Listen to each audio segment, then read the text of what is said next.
Colonização inglesa na América. Século XVI. Primeira tentativa de ocupação na América, Walter Raleigh. 1607. Primeira colônia da América do Norte, Virgínia. 1620. Primeira expedição de puritanos para a América do Norte. Final do século XVII. Intensificação do processo colonizador. 1651. Aprovação dos atos de navegação. Poderiam desembarcar nos portos ingleses apenas as mercadorias dos navios britânicos. 1776. Início das lutas de independência. Falando sobre a América anglo-saxônica. Na região norte, a colonização de povoamento teve que suplantar grandes dificuldades que, com a posterior consolidação de pequenas propriedades e o uso de mão de obra livre, permitiram a formação de um comércio diversificado sustentado pela introdução da manufatura e o surgimento de um mercado consumidor. Na região sul, as especificidades geográficas e climáticas propiciaram um modelo de colonização distinto. O clima subtropical, o solo fértil e as planícies cortadas por rios navegáveis consolidaram um modelo de colonização semelhante aos padrões ibéricos. Dessa forma, o sistema de plantations estabeleceu o surgimento de grandes fazendas monocultoras produtoras de tabaco, arroz, índigo e algodão. Com isso, a grande demanda por força de trabalho favoreceu a adoção de mão de obra escrava vinda da África. Principais atividades econômicas desenvolvidas no norte, centro e sul das 13 colônias.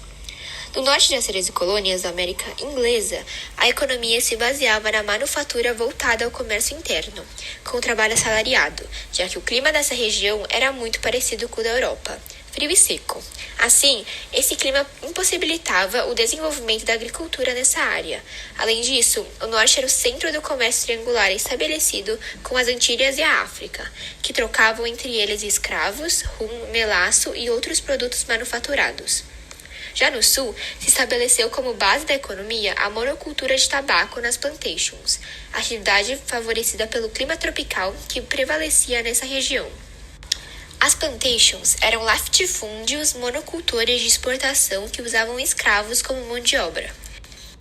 Como essas colônias eram de exploração, a produção não se dirigia ao consumo interno e, por isso, os colonizadores do sul dependiam da importação de produtos de necessidade cotidiana da Inglaterra. Nas colônias centrais, o foco era a agricultura em pequenas propriedades que empregavam trabalhadores livres, além da pequena produção manufatureira.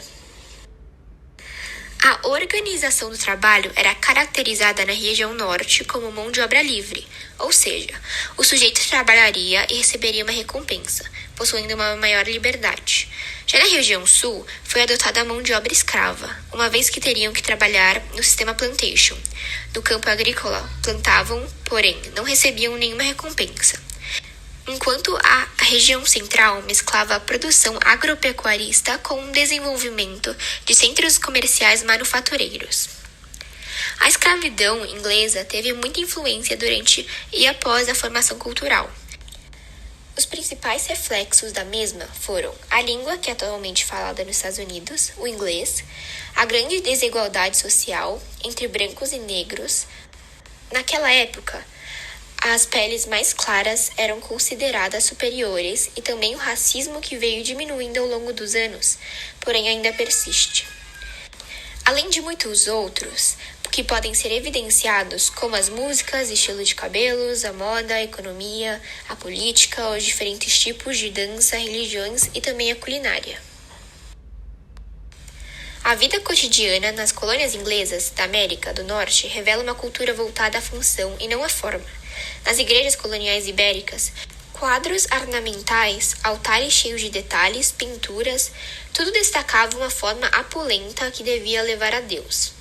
As igrejas da América anglo-saxônica eram despojadas, com bancos para fiéis, um local levado para a pregação do pastor, o púlpito e um órgão.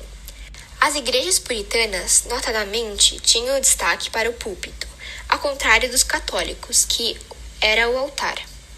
A maior parte da população das 13 colônias inglesas na América do Norte seguia a religião cristã, todavia na vertente puritana, protestantismo.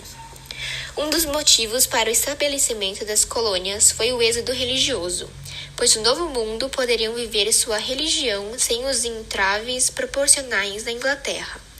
Além do desejo de converter os nativos para a religião cristã, entendendo seu domínio.